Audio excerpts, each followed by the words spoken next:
Pratama dari Prodi Pendidikan Bahasa Arab, Fakultas Ilmu Tarbiyah dan Keguruan, Universitas Islam Negeri Sunan Kalijaga, Yogyakarta.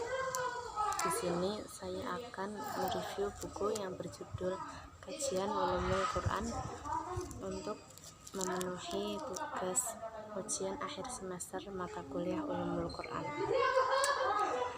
Buku Kajian Ulumul Quran ini ditulis atau dikarang oleh Dr. Haji Subhan Abdullah Achim yang terdiri dari 186 halaman dan terdiri dari 12 bab. Pada bagian akhir di buku ini juga terdapat profil atau biodata dari penulis. Beliau ini pernah menjadi guru di beberapa sekolah dan juga menjadi dosen di berbagai universitas yang ada di Indonesia. Baiklah, langsung saja saya akan membahas mengenai isi atau materi dari buku ini.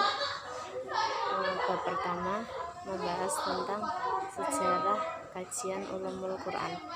Pada bab ini masih membahas tentang Ulumul Quran yang terdiri dari pengertian dan ruang lingkup kajian Ulumul Quran, sejarah perkembangan dan awal kemunculan istilah Ulumul Quran, cabang-cabang Ulumul Quran, dan juga urgensi mempelajari ilmu Ulumul Quran.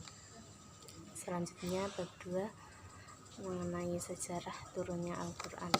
Pada bab ini membahas tentang pengertian Al-Quran, nama-nama dan sifat-sifat Al-Quran, dan juga hikmah diturunkannya Al-Quran secara berangsur-angsur. Selanjutnya bab 3. Bab 3 ini membahas tentang sejarah pengumpulan Al-Quran. Pada bab ini membahas tentang pengumpulan Al-Quran pada masa Nabi Muhammad SAW dan juga pengumpulan Al-Quran pada masa Khalifah Abu Bakar, pada masa Khalifah Utsman, dan tertib ayat dan surat dalam Mushaf Utsmani dan juga Mushaf Utsmani dalam tahap penyempurnaan Al-Quran. Bab selanjutnya yaitu bab 4. Pada bab 4 ini membahas tentang sejarah tulisan Al-Quran atau biasa yang disebut Rasm Al-Quran. Pada bab ini terdapat pengertian Al-Quran, pendapat ulama tentang Rasm Al-Quran, hubungan Rasm Al-Quran dan qiraat, dan juga pemahaman Al-Quran dan Rasm Al-Quran. Pembahasan selanjutnya atau bab selanjutnya yaitu Asbabun Nuzul, yaitu sebab-sebab turunnya Al-Quran. Pada bab ini membahas tentang pembagian dan macam-macam Asbabun Nuzul, cara mengetahui Asbabun Nuzul, ungkapan-ungkapan atau redaksi-redaksi Asbabun Nuzul, dan juga urgensi dan kegunaan Asbabun Nuzul. Selanjutnya bab 6 yaitu Munasyabah Al-Quran, yaitu keterkaitan antara ayat atau surat dengan ayat atau surat yang lainnya. Pada bab ini menjelaskan tentang macam-macam munasyabah, tokoh dan karya-karyanya, kedudukan munasyabah dalam penafsiran Al-Quran, dan juga urgensi atau kegunaan munasyabah dalam penafsiran Al-Quran. Lanjut bab selanjutnya yaitu bab 7 yang membahas tentang Al-Makki dan Al-Madani. Pada bab ini membahas ciri-ciri ayat-ayat Makkiyah dan Madaniyah, jumlah ayat-ayat atau surat Makkiyah dan juga Madaniyah, kegunaan Makkiyah dan Madaniyah dalam penafsiran Al-Quran. Lanjut bab selanjutnya yaitu bab 8.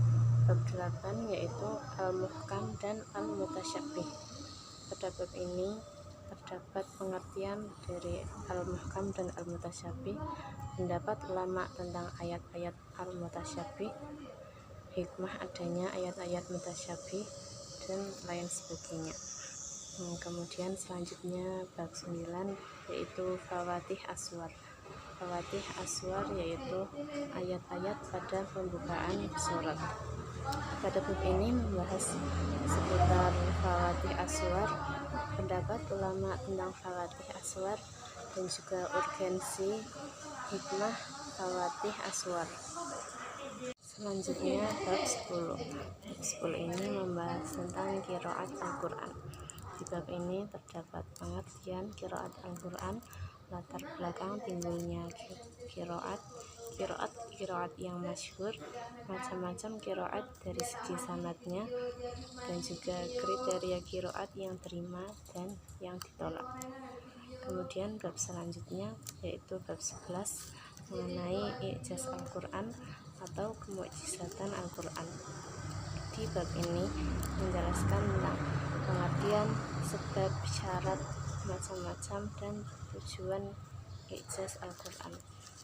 Kemudian pendapat ulama tentang kemukjizatan Al-Quran dan kadar kemukjizatannya, segi-segi kemukjizatan Al-Quran, bukti historis kegagalan menandingi Al-Quran, dan selanjutnya bab 12 atau bab yang terakhir dari buku ini yaitu tafsir, takwil, dan terjemah Al-Quran. Pada bab ini terdapat atau membahas mengenai tafsir Al-Quran, takwil, dan juga terjemah, pengertian dari ketiganya tersebut, perbedaan, dan juga ciri-ciri. Baiklah, saya sudah menjelaskan mengenai isi dari buku kajian Ulumul Quran ini. Semoga bermanfaat, kurang lebihnya saya mohon maaf. Assalamualaikum warahmatullahi wabarakatuh.